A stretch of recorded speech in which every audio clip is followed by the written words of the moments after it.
భర్త ఎన్నిసార్లు హెచ్చరించినా, ఎన్నిసార్లు ఒకవేళ అమ్మ నువ్వు అలా నడవకూడదు, ఇలా నడవకూడదు, ఇలా నడవాలి అని ఎన్నిసార్లు చెప్పినా వినకుండా 25వ సంవత్సరంలో ఇష్టం వచ్చినట్టుగా నడిచినటువంటి భార్య ఎవరైనా ఉంటే ఈ 2026 సంవత్సరంలో భర్తకు మెచ్చినట్టుగా నడుచుదురుగాక. అమ్మా ఆమెను చెప్పండి అమ్మా. ఆమె దేవునికి స్తోత్రం చెప్పండి. హల్లెలూయా. ఒకవేళ భర్తలు కూడా అలా ఉన్నారేమో, భార్య ఎన్నిసార్లు చెప్పినా ఏమండి నన్ను ప్రేమించరేంటండి, ఏమండి నా పక్షాన ఉండరేంటండి, నేను చెప్పిన వాటి ఎందుకినరండి, ఇదిగో ఉదయాన్నే లేవండి పనికి వెళ్ళండి, ఇదిగో మనకున్నటువంటి అప్పులను చూడండి, ఇదిగో మనకు ఉండేటువంటి ఈ యొక్క అనేకమైనటువంటి పరిస్థితులను బట్టి ఆలోచించండి, మనకి ఎంత అమౌంట్ వస్తుంది, నెల నెల ఎంత సంపాదిస్తున్నాం, పిల్లలు చదువు చూడాలి కదా, పిల్లలకు ఆలాపాలను చూడాలి కదా, ఒకవేళ పిల్లలు పెద్దవాళ్ళు అయిన తర్వాత ఇదిగో ఒకవేళ ఆ ఫంక్షన్ చేయాలంటే, ఆ పెళ్ళిళ్ళు చేయాలంటే ఎంత డబ్బు అవసరం అవుతుంది. దయచేసి ఆ తాగుడికి బానిస అవ్వకండి, ఆ జోదానికి బానిస అవ్వకండి, ఇదిగో వాళ్ళ చుట్టూ వీళ్ళ చుట్టూ తిరగద్దండి, ఆ స్నేహితుల వైపు వెళ్ళొద్దండి అని ఎన్నిసార్లు చెప్పినా 2025 సంవత్సరంలో వినకుండా తిరిగిన భర్తలు ఈ 2026 సంవత్సరంలో ప్రభువారి మనస్సులో మార్చునుగాక. చెప్పండి గట్టిగా ఆమేన్. ఎందుకు ఈ విషయాలని చెప్తున్నానంటే, కుటుంబంలో ఎప్పుడు ఆనందం ఉంటుందంటే, కుటుంబంలో ఎప్పుడు సంతోషం ఉంటుందంటే, భార్యాభర్తలు పిల్లలందరూ కలిసి ప్రభువు సన్నిధానానికి వెళ్ళి ఆయన ఘనపరిచినప్పుడు మాత్రమే ఆనందం. దేవునికి స్తోత్రం. దేవుని మాట విన్నప్పుడు మాత్రమే ఆనందం, దేవుని మాటకు లోబడినప్పుడు మాత్రమే మన జీవితాల్లో సంతోషం. దేవునికి స్తోత్రం చెప్పండి. హల్లెలూయా.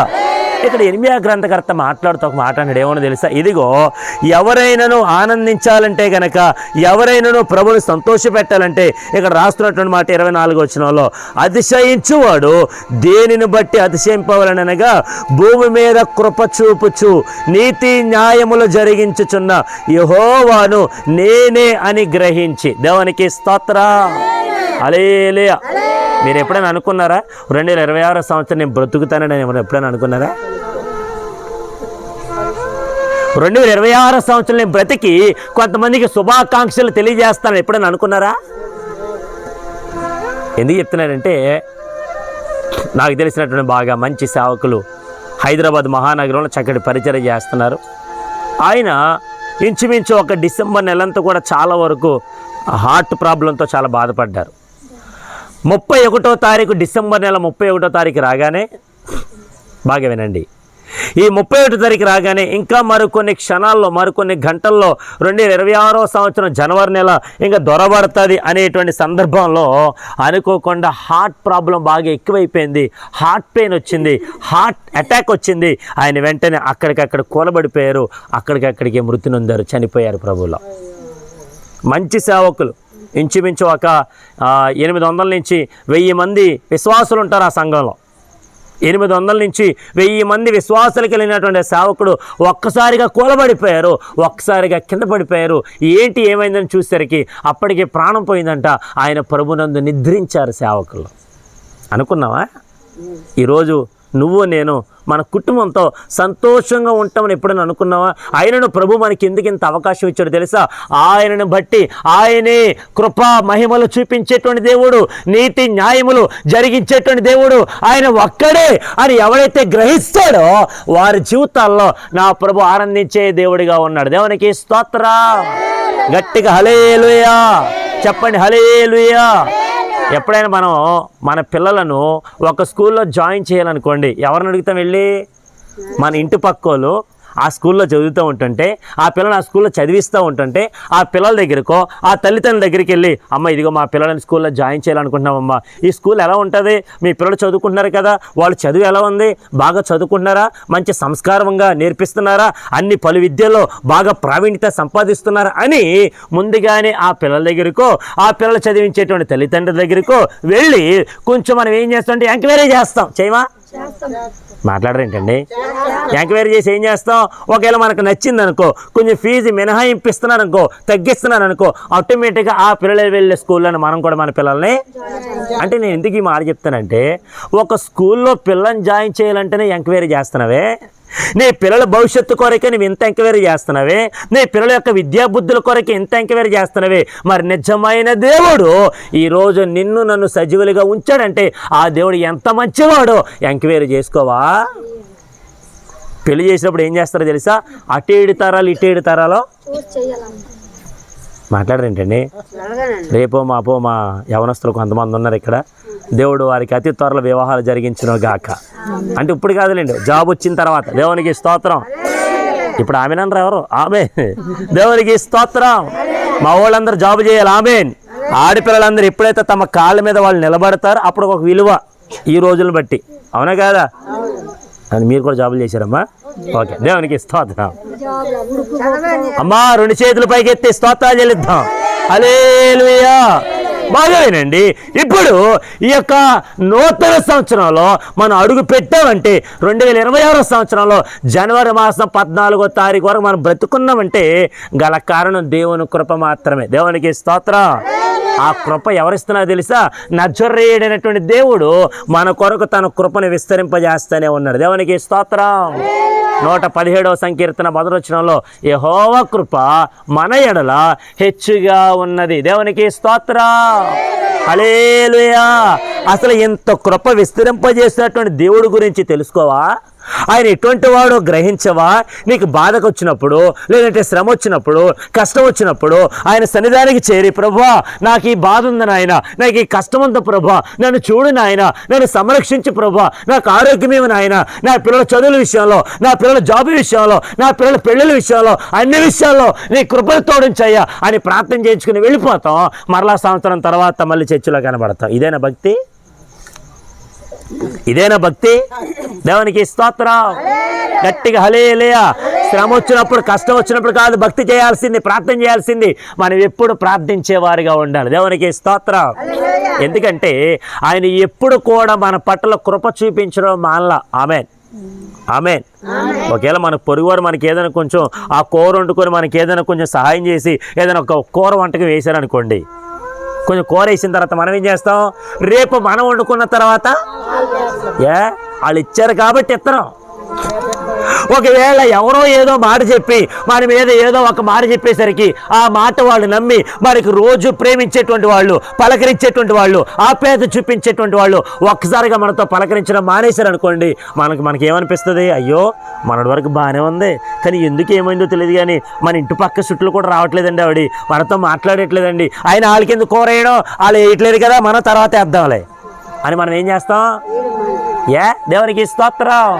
చెప్పండి హల్లెలూయా. అంటే ఎదుటి వాళ్ళు పలకరిస్తున్నారు కాబట్టి మనం వాళ్ళు పలకరిస్తున్నాం. అవునా కాదా? ఈ రోజుల్లో అప్పుడు అందరికీ మొబైల్స్ వచ్చేసినాయి కాబట్టి ఎదుటి వాళ్ళతో పలకరింపు అనేటువంటి ఆలోచన ఎవరికి రావట్లా. వస్తుందా? ఎవడికి వాళ్ళు ఆడేది అన్నట్టుగా ఇంకా రీల్స్ చూసుకోవడమో, ఆ ఇన్స్టాగ్రామ్లో మునిగిపోవడమో, లేదంటే ఇన్స్టాగ్రామ్లో స్నాప్చాట్లను ఓపెన్ చేసి చక్కగా ఫోటోలు దిగడమో, దీన్ని స్టేటస్ పెట్టుకోవడమో, అందరికి చూపించుకోవడమో, దీంట్లోనే మునిగిపోతున్నారు తప్ప అసలు పక్కోళ్ళు ఎలా ఉన్నారు, అసలు ఈ పలకరింపులు ఎలా ఉంటాయి? ఇదిగో పండగ వాతావరణం వచ్చేసరికి ఎక్కడెక్కడో ఉండేటువంటి గ్రామస్తులందరూ కూడా, ప్రతి పట్టణాల్లో నివసించిన వారందరూ కూడా ఆ పల్లెటూళ్ళలోకి రావడం, లేదంటే వాళ్ళ ఇంట్లోకి రావడం, ఆ అమ్మాయిలను సందర్శించుకోవడం, ఎక్కడెక్కడ ఉన్న వాళ్ళందరూ కూడా గ్రామ వాతావరణాన్ని అందరూ కూడా పంచుకుంటారు. దేవునికి స్తోత్రం. ఇక్కడ ఆలోచించేది ఒక మాట ఏంటంటే తెలుసా?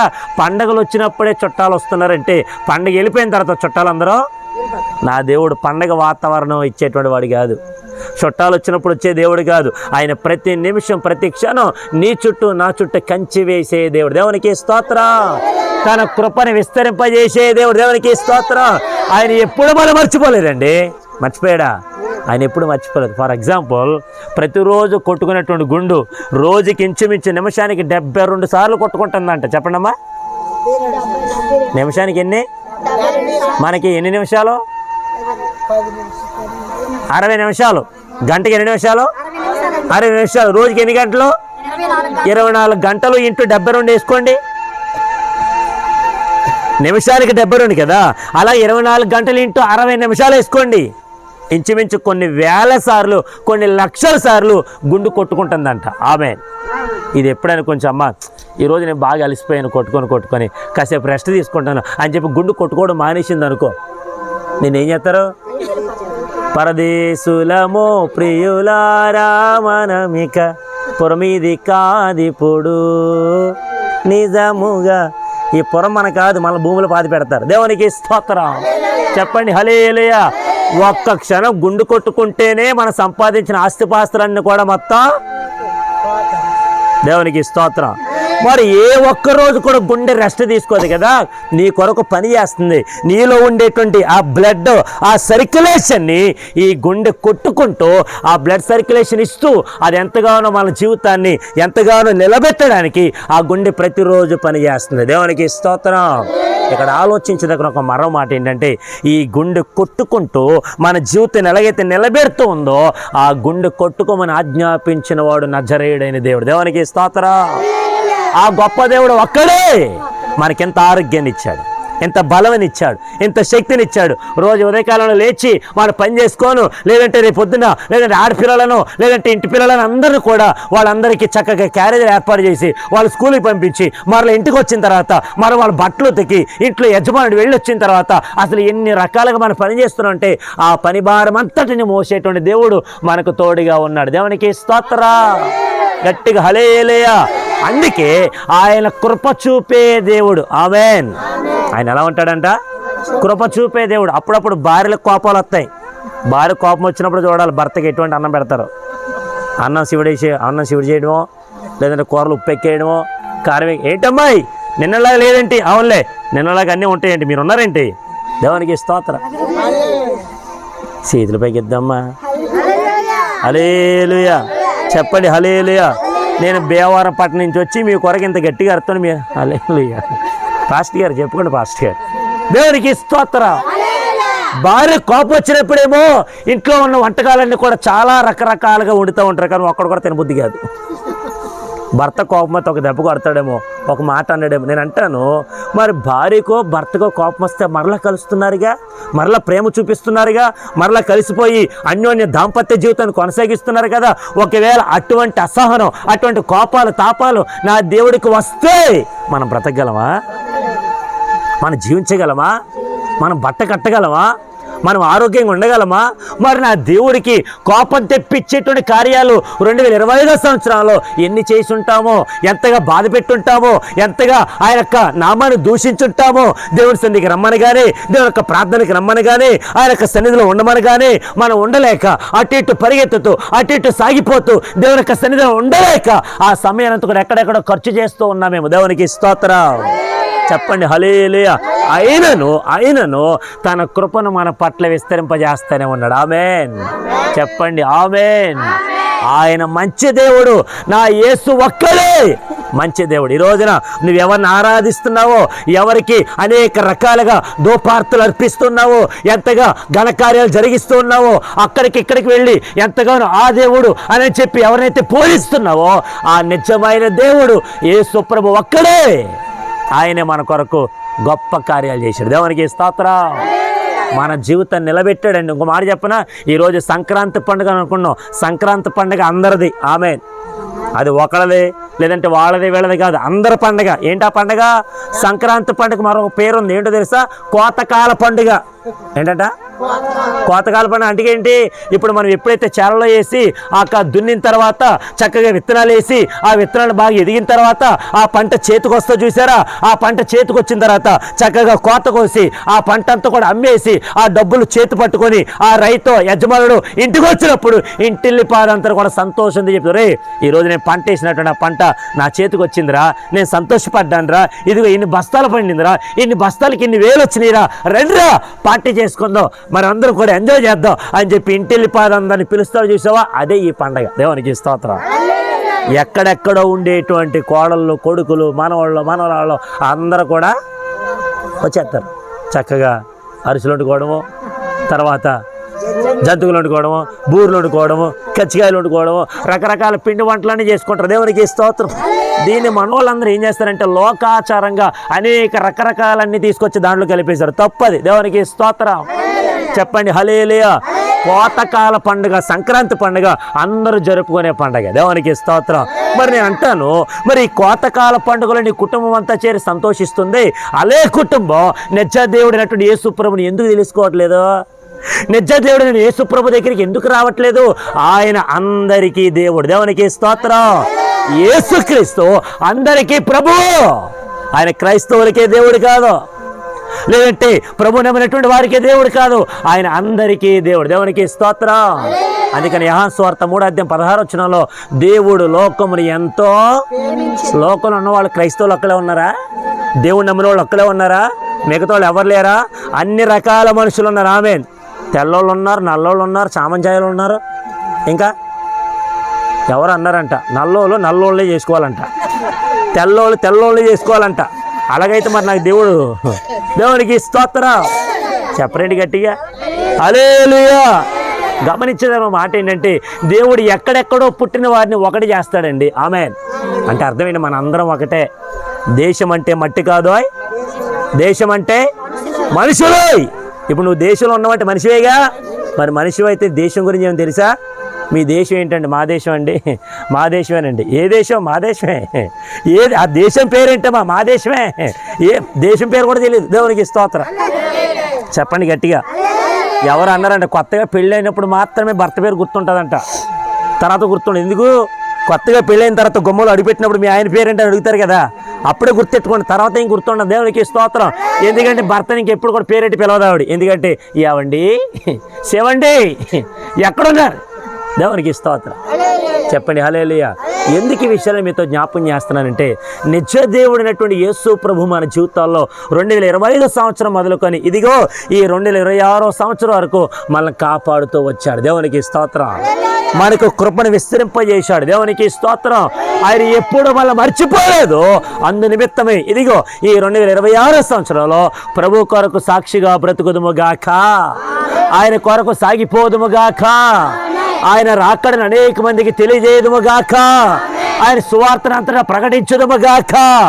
ఒకటి, ఆయన కృపని విస్తరింపజేసే దేవుడు. రెండో చూడండి ఆయన ఏమంటున్నాడో ఏంటో తెలుసా? ఆయన భూమి మీద కృప చూపుచు నీతి న్యాయములు జరిగించే దేవుడు. దేవునికి స్తోత్రం గట్టిగా హల్లెలూయా. ఈ రోజుల్లో ఎక్కడ చూసిన అన్యాయాలు తప్ప న్యాయం ఉందా?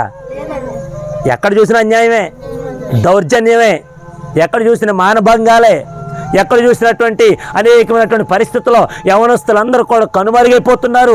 అందరూ కూడా ఎక్కడ చూసినా యాక్సిడెంట్ జరుగుతున్నాయి. అందరూ కూడా యవన పిల్లలందరూ కూడా ఆ యాక్సిడెంట్లో అనేక రకాలుగా బండిని ఇష్టానుసారంగా తోలి వాళ్ళందరూ కూడా హఠాత్తుగా మరణం అయిపోతున్నారు. ఇదంటే అంత కూడా అన్యాయమే. దేవునికి స్తోత్రం చెప్పండి హల్లెలూయా. ఇప్పుడు ఎక్కడ చూసినటువంటి చాలామంది అనేకమైనటువంటి మనుషులందరూ ఏం చేస్తారంటే చాలా వరకు డబ్బుని ఇచ్చేస్తే న్యాయం మన పక్షాన్నే వస్తుంది కదా అని చెప్పి అన్యాయం జరిగించిన, అన్యాయం చేసిన, ఇప్పుడు అన్యాయం చేసినటువంటి మనుషుడు ఒక 1000 రూపాయలు 2000 చదివించేసరికి ఇప్పుడు అన్యాయం చేసిన వీడికి న్యాయం జరుగుతుంది. దేవునికి స్తోత్రం. మరి డబ్బు లేని వాడు డబ్బులు ఎలా కట్టగలడు? అందుకని వీడి పక్షం న్యాయం ఉన్నా వీడు అన్యాయం చేశాడని చెప్పి వీడిని తీసుకెళ్ళి జైల్లో. దేవునికి స్తోత్రం చెప్పండి హల్లెలూయా. అందుకని మన దేవుడు ఇచ్చినట్టు ఒక మాట ఏంటో తెలిసి, ఒక ఆజ్ఞ ఏంటో తెలిసి, ఇదిగో నీ పొరుగు వానిది ఏది నువ్వు ఆశించకూడదు. నీ పొరుగు వానిది ఏది కూడా నువ్వు ఎప్పుడైతే ఆశిస్తున్నావో, నీ పొరుగు వానిది ఎప్పుడైతే నువ్వు కోరుకుంటున్నావో అది నీకు పాపం. దాన్ని ఎప్పుడు కూడా కోరుకోకూడదు, ఆశించకూడదు. అది నీ పొరుగువారిదే, అది ఆయన దగ్గరే ఉండాలి. దేవునికి స్తోత్రం. ఇదిగో నీ పొరుగువారి మీద అన్యాయముగా అబద్ధ సాక్ష్యమును పలకకూడదు.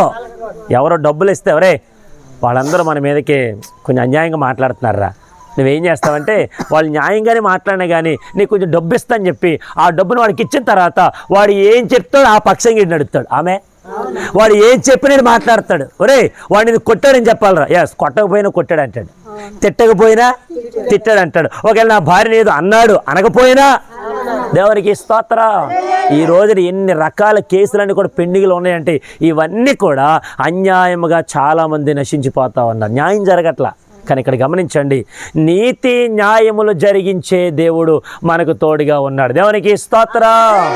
ఆయన నీతి గలవాడు, ఆయన న్యాయవంతుడు. ఆమేన్. గట్టిగా హల్లెలూయా. ఈ రోజున న్యాయం తీర్చేవారు ఎక్కడ కూడా మనకు కనబడట్లేదు కనుక ఆయన ఒక్కడే న్యాయవంతుడు. అందుకని యేసుప్రభు అన్నాడు, నేనే మార్గం, నేనే సత్యం, నేనే జీవం, నేనే అన్నాడంటే యేసు తప్ప మరొక జీవం, యేసు తప్ప మరో మార్గం, యేసు తప్ప మరొక సత్యం లేదు. యేసు ఒక్కడే సత్యం, యేసు ఒక్కడే జీవం, యేసు ఒక్కడే మార్గం. దేవునికి స్తోత్రం. మార్గమై ఉన్న యేసు మనకి నీతి న్యాయములు జరిగించాడు. అందుకే ఇదిగో ఈ 2026 సంవత్సరాలు అడుగుపెట్టాం. ఆమేన్. హల్లెలూయా, హల్లెలూయా. ఇంకో మాట చెప్తాను, గుర్తుపెట్టుకోండి. మనం 2025 సంవత్సరంలో జరగాల్సిన కార్యాలు ఒక్కసారిగా ఆగిపోయేసరికి, ఒక్కసారిగా అలాగ పెండింగ్లో ఉండిపోయేసరికి మన మనసులో వచ్చినటువంటి ఆలోచనలు ఏంటో తెలుసా? చచ్చిపోతే బాగుండి కదా, ఇంకెన్ని సంవత్సరాలు ప్రయత్నం చేస్తాం, ఇంకెన్ని సంవత్సరాలు ఎదురు చూస్తాం, ఇంకెన్ని సంవత్సరాలు మనము ఈ రీతిగా కళ్ళు కాయలు కాసేలాగా చూస్తున్నాం. నా భర్త మారుతాడు అనుకున్నాను, నా భార్య మారుతాడు అనుకున్నాను, ఇదిగో నా పిల్లలు మారుతాడు అనుకున్నాను, ఇదిగో యవన బిడ్డలు ఇదిగో పెళ్లి వయసుకు వచ్చిన తర్వాత నాకు లోబడి ఒక మంచి సంబంధం వాళ్ళు చూసి పెడదామని ఎన్నో ఆలోచనలు కలుగుని, ఇదిగో ఈ చదువు చదివాను, ఈ జాబ్ రాలేదు, ఇది ఈ చదువు చదివాను, ఈ డిగ్రీ రాలేదు, ఎందుకు ఈ శ్రమలన్నీ, చచ్చిపోతే బాగుండి కదా, నా ముఖం ఎదుటి వాళ్ళకి చూపించలేకపోతున్నాను అని చెప్పి ఎన్నో మనస్సుల్లో నీకు వచ్చినటువంటి తలంపులు ఎన్నున్నాయో, ఎంతగా వేదన పడ్డావో, ఎంతగా కన్నీరు కార్చావో, ఎంతగా కుమిలిపోయావో, ఎంతగా దేవుని పట్ల లేదంటే కన్నీరు కార్చి ప్రార్థన చేసి ఉంటావో. దేవునికి స్తోత్రం. నా దేవుడు ఇదిగో నూతన సంవత్సరంలో నీకు నీతి న్యాయములు జరిగిస్తాడు. దేవునికి స్తోత్రం. గట్టిగా హల్లెలూయా. కొంతమంది ఎంత బాగా చదివినా సరే ఉద్యోగం వస్తుందనేసరికి ఆ ఉద్యోగం మన పేరు మీద వచ్చినా సరే మన పేరు మీద రాలేదని, వేరే పేరు మీద వచ్చిందని చెప్పి అబద్ధాలు చెప్పే నాయకులు లేరా? మనం ఎంత బాగా చదివినా, ఎంత బాగా ఎగ్జామ్ రాసినా మన పేరు అక్కడ వచ్చినా నీ పేరు కాదు, ఇది వేరే వాళ్ళ పేరు మారిపోయింది, అనవసరంగా నీ పేరు లిస్టులో వచ్చింది, నీ పేరు కాదు అని చెప్పి మన పేరుకి బదులుగా వేరే వాళ్ళ పేరు పెట్టి వాళ్ళ దగ్గర నుంచి డబ్బులు అన్యాయంగా తీసుకొని. దేవునికి స్తోత్రం. గట్టిగా హల్లెలూయా. నా దేవుడు అన్యాయముగా నిన్ను బాధ పెట్టే దేవుడు కాదు, అన్యాయంగా నీ పట్ల జరిగించే దేవుడు కాదు, ఆయన న్యాయము తీర్చే దేవుడు. దేవునికి స్తోత్రం. ఇందాక మా అబ్బాయి అదే పాడు, న్యాయము తీర్చే నీవు నాకుంటే, న్యాయము తీర్చే నీవు నాకుంటే, చాలు యేసయ్యా, చాలు యేసయ్యా, నమ్మకమైన దేవుడవైనా నీవే చాలు యేసయ్యా. దేవునికి స్తోత్రం. గట్టిగా హల్లెలూయా. అయ్యా 2025లో నువ్వు ఎవరినైతే నమ్మావో వాళ్ళే నిన్ను మోసం చేశారేమో, నువ్వు ఎవరి దగ్గర అయితే డబ్బులు దాచావో నువ్వు నాకు ఇవ్వలేదని ఎన్నో రకాలుగా అబద్ధాలు ఆడి ఆ డబ్బంతా దోచుకెళ్ళి వెళ్ళిపోయారేమో, బాధపడుతున్నావేమో, నిట్టూర్పు కారుస్తున్నావేమో, లేదంటే బాధలు దిగమింగుతున్నావేమో, ఎవరికి చెప్పుకోలో తెలియక ఏడుస్తున్నావేమో, నిన్ను మోసం చేశారేమో అని వారి గురించి ఎంతగానో దేవుని దగ్గర ప్రార్థన చేసి ఉంటావేమో. ఇదిగో ఈ నూతన సంవత్సరంలో అన్యాయం జరిగించిన వారందరి మనసును నా ప్రభు మార్చును గాక, మన పట్ల న్యాయం జరిగించును గాక. మూడో విషయం చెప్పి నేను ముగిస్తున్నాను. చివరిగా ఆయన మనతో మాట్లాడిన మాట ఏంటో తెలుసా? ఇదిగో చదవండి. ఆయన అంటాడు, భూమి మీద కృప చూపుచు నీతి న్యాయములు జరిగించుచున్న యెహోవాను నేనే అని గ్రహించి నన్ను పరిశీలనగా తెలుసుకుని బట్టి అతిశయింపవలెను. దేవునికి స్తోత్రం. చెప్పండి గట్టిగా హల్లెలూయా. 1 కృప చూపించాడు, 2 నీతి న్యాయములు జరిగించాడు, 3 ఎవడైతే నన్ను గ్రహించి పరిశీలనగా గ్రహిస్తాడో తెలుసుకుంటాడో వాని బట్టి మాత్రమే నేను ఆనందించే దేవుడిగా ఉన్నాను. దేవునికి స్తోత్రం. గట్టిగా హల్లెలూయా. ఇప్పుడు ఆయన మనల్ని బట్టి ఆనందించాలి. ఆమేన్. హల్లెలూయా. ఎవరు అన్నారంట, మన వీధిలో ఎవరైనా ఒక చిన్న తప్పు చేశారనుకోండి, వీధంతటికి ఏ పేరు వస్తుంది? మీకు ఎలా తెలుసు? కుటుంబంలో ఎవరైనా తప్పు చేశారనుకోండి, కుటుంబానికి ఏ పేరు వస్తుంది? కుటుంబానికి ఒక్కదానికే కాదు, ఆ ఇంటి పేరు ఎవరైతే కలుగురో మీ ఇంటోళ్ళ ఇంకొద్దులేరా బాబు, ఎంత మంచి చేసినా పలానోడు ఒక చిన్న తప్పు చేస్తే చాలు మొత్తం అంతా కూడా నేమో వచ్చేస్తా. దేవునికి స్తోత్రం. గట్టిగా హల్లెలూయా.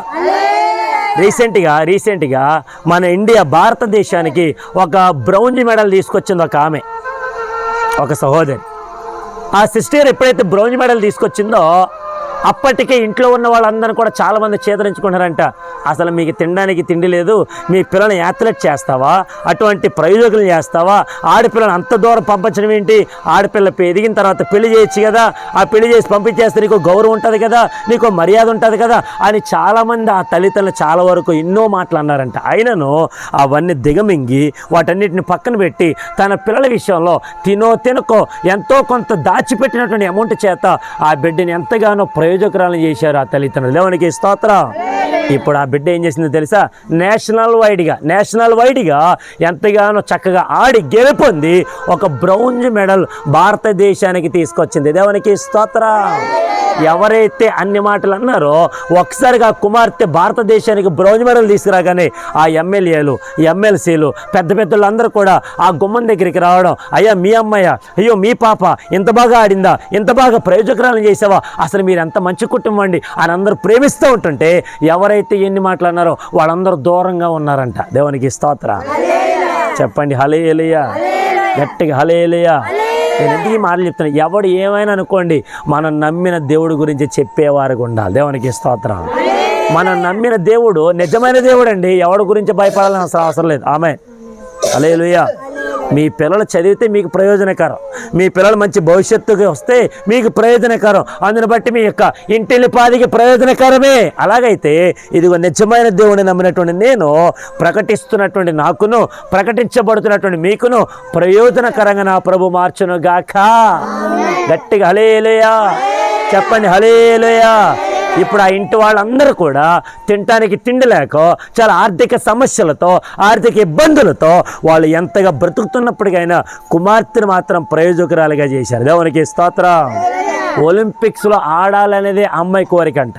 ఒలింపిక్స్లో ఆడి భారతదేశానికి గోల్డ్ మెడల్ తీసుకురావాలండి, అదే నా ఆశ అండి అని ఎంతగానో ఒక మనకి ఇంటర్వ్యూలో చెప్పింది. దేవునికి స్తోత్రం. చెప్పండి హల్లెలూయా. మరి భారతదేశానికి గోల్డ్ మెడల్ తీసుకురావాలని ఆమె అంత పట్టుదల ఉన్నప్పుడు దేవునికి మంచి పేరు తీసుకురావాలి, మనకెంత పట్టుదల ఉండాలి?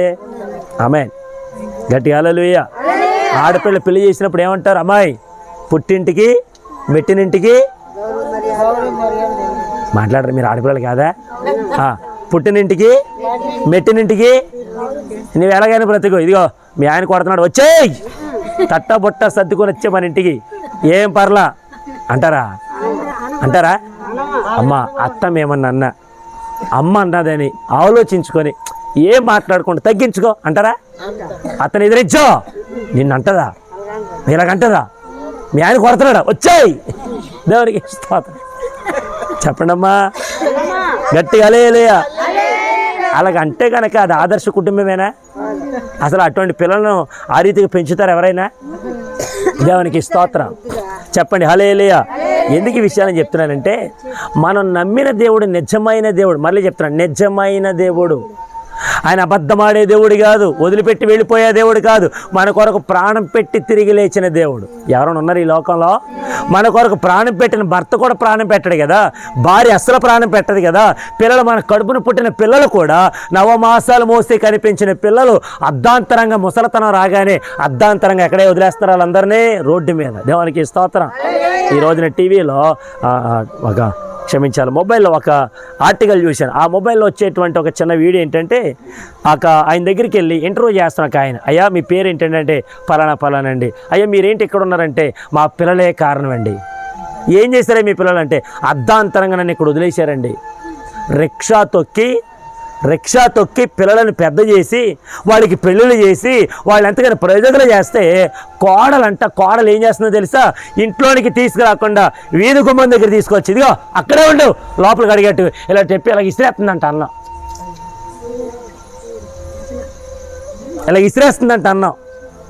ఆయన అంటాడు, అయ్యా నా భార్య చచ్చిపోయినప్పుడు కర్మకాండలు చేస్తారుగా, భోజనాలు పెట్టుకుంటారుగా, భోజనాలు పెట్టేటప్పుడు నన్ను ఎన్ని గంటలు పిలిచారు తెలుసాయ్యా? 3ంటికి పిలిచారు నన్ను భోజనం పెట్టడానికి. సొంత మావయ్యకి, సొంత తండ్రికి. దేవునికి స్తోత్రం. ఆయన చెప్పుతూ బాధపడుతున్నాడు. ఎవడు చేసిన కర్మ ఖచ్చితంగా వాడి మీదకే ఖచ్చితంగా వస్తుంది. ఆయన పాప బాధపడుతూ ఏడుస్తూ కన్నీరు కారుస్తూ మాట్లాడాడు, అయ్యా నా పిల్లల ప్రయోజకులు చేసిన రిక్షా తొక్కానండి, రిక్షా తొక్కి 40-60 సంవత్సరాలు వాళ్ళు పెంచి పోషిస్తే నువ్వు మాకేం చేస్తావు అని చెప్పి అర్ధాంతరంగా వదిలేశారండి. నా కాలు కనుక పని చేస్తే కనుక నేను ఎవడి మీద ఆధారపడినండి, నేను బతుకుతానండి. నాకు నా దేవుడు తోడున్నాడండి, యేసు ప్రభు తోడున్నాడండి. ఆమేన్, చెప్పండి గట్టిగా హల్లెలూయా. మళ్ళీ చెప్తాను, మీరు సంపాదించిన ఆస్తి మీతో రాదు, మీరు పెంచిన పిల్లలు మీతో రారు. అందరూ కూడా ఎప్పుడు కడుపును వదిలేసి వెళ్ళిపోయేవాళ్ళు తప్ప నిజమైన దేవుడు నజరేయుడైన యేసుక్రీస్తు మనకు తోడుకున్నాడు. ఆయన మన కొరకు ప్రాణం పెట్టాడు. ఆయన 3 రోజులు భూగర్భంలో ఉన్నాడు. ఆయన తిరిగి లేచాడు, మరలా రావడానికి సిద్ధంగా ఉన్నాడు. దేవునికి స్తోత్రం. యేసు ప్రభు నమ్ము, యేసు ప్రభుని తెలుసుకో, యేసు ప్రభు దగ్గరికి రా. ఈ నూతన సంవత్సరంలో నా ప్రభు నీతో మాట్లాడిన మాటను బట్టి ఆయన కృప చూపించే దేవుడు, నీతి న్యాయాలు జరిగించే దేవుడు. 3 మనల్ని బట్టి మనం యేసు ప్రభుని గ్రహించి పరిశీలించి తెలుసుకుంటే, ఆయన బట్టి అర్చిస్తే ఆయన మనల్ని బట్టి ఆనందించే దేవుడు ఉన్నాడు. దేవునికి స్తోత్రం. మనల్ని బట్టి నా ప్రభుకి మహిమ రావాలి. ఆమేన్. గట్టిగా హల్లెలూయా. కాబట్టి నూతన సంవత్సరంలో కృప చూపించిన దేవుని పట్ల, నీతి న్యాయాలు జరిగించే దేవుని పట్ల, మనల్ని బట్టి సంతోషించే దేవుని పట్ల నమ్మకం కలిగి ముందుకు సాగిపోదాం. అట్టి కృప, అట్టి ఆశీర్వాదాలు ప్రభు మనందరికీ దయచేయును గాక. ఆమేన్. అందరం మోకరించండి.